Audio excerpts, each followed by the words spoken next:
All right, problem 8, we got a test of Ho, where our null hypothesis is that the population proportion is 0.4 against the alternative hypothesis, where the population proportion is not 0.4. So P is 0.4 versus P is not 0.4. We got a random sample of size 100, and we get a test statistic of Z equals 1.28.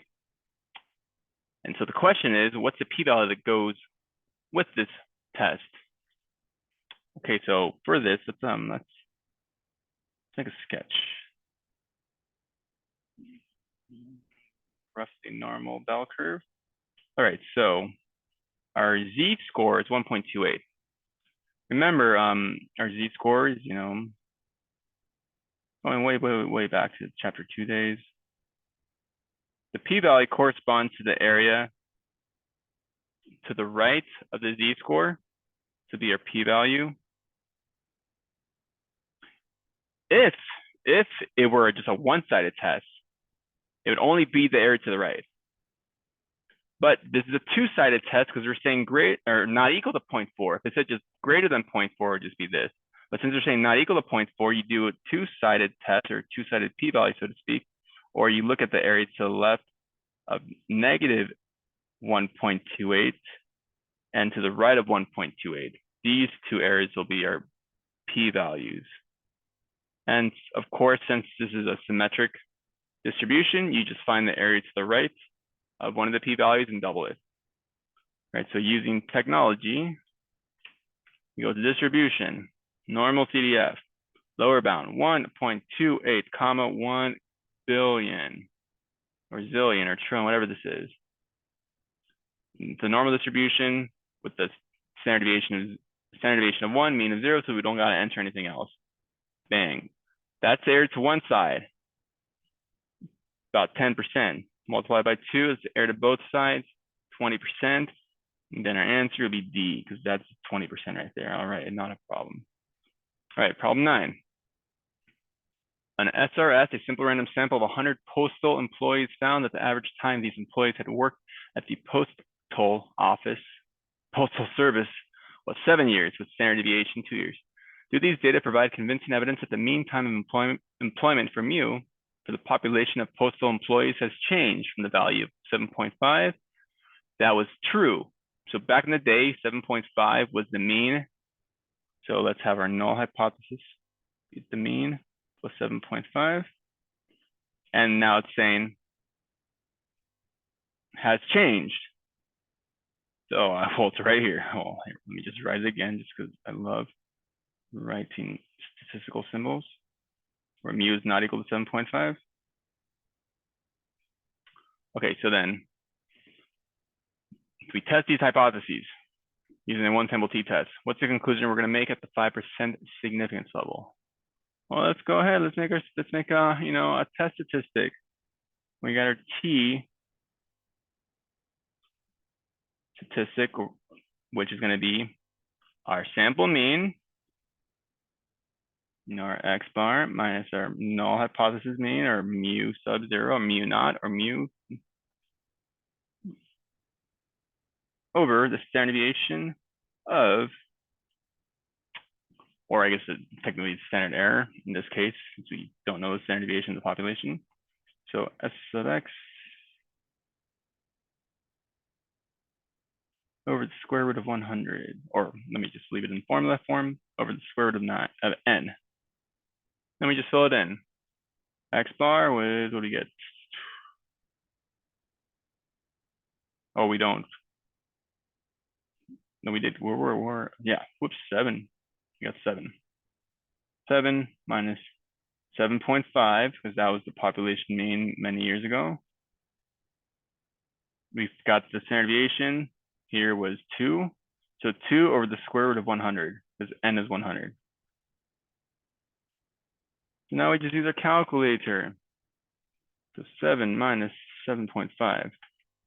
Negative 0.5, 2 divided by the square root of 100, or 2 divided by 10, which is just 0.2. So this divided by 0.2, because 2 divided by 10 is 0.2. We get negative 2.5 as our t, our test statistic. So we must find the area to the left of the test statistic, negative 2.5 in a t distribution where we have degrees of freedom of n minus 1 or 100 minus 1. So in this case, 99. All right. So we can use our technology. What do you know? TCDF. And this, you need a little refresher, TCDF. So you go lower bound.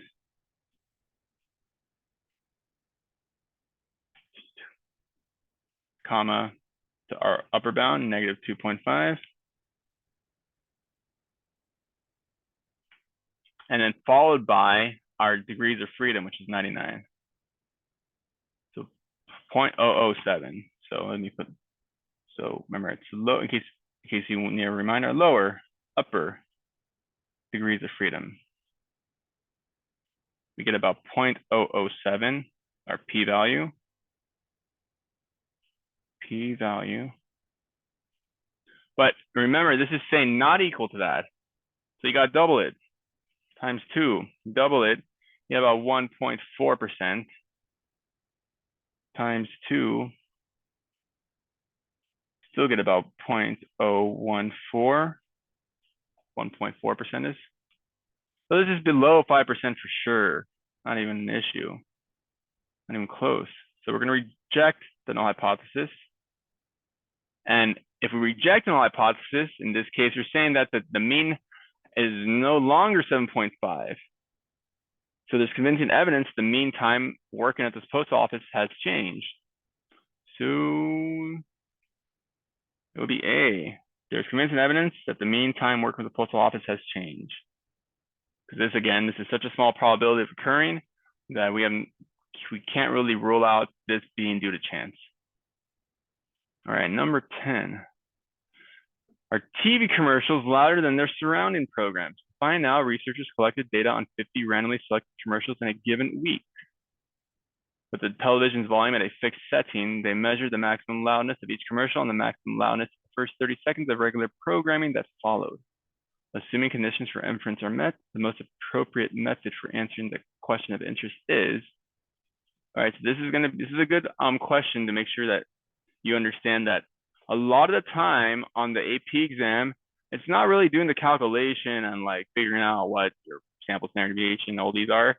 It's actually knowing what tests to do. Like I know at this point, you've only really learned only learned 2 confidence intervals and 2 significance tests. But by the end of the course, there's I think close to 13 different ones because you're gonna have to know if it's 2 sample, 1 sample, t-test, z-test, confidence interval for z, or confidence interval for proportion, mean, difference. Anyways, there's a lot. So here we're studying if like the TV commercials are louder than their surroundings. So when you're recording data,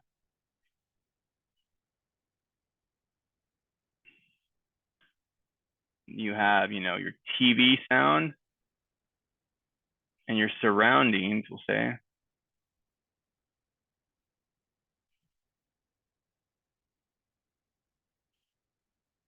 So let's say TV, I don't know anything about, I'm not a physicist yet, but let's say TV sound 100 decibels or something. And the surroundings was, let's say like 90, 91 or something. So here you're kind of taking data in the same on the same like not subject technically, but subject like in the sense of what we're recording data, because you're going to basically look at the difference. You're studying the differences. Like you maybe 100 minus 91. So you're taking data on just like, values here, values in one column. So in other words, you're pairing the data up. You're pairing the data up. Like, you're looking at, you have 2 values in order to figure out what you're going to get as a difference, but it's a pair, they're pairs. Each one, they come from the same spot, same location, same time, whatever. And we're going to be looking at the mean, where we're studying mean. We want to make proportion, wouldn't really make sense to record here. We want to look at like the mean difference. So our answer will be not not these, not proportions. Makes the most sense for a one-pair t-test. Maximum loudness of each commercial and maximum loudness in the first 30 seconds. This would make the most sense, a paired t-test. To be, remember, for means. It doesn't even say that, but at this point, you've only learned it for means. All right, so there you go.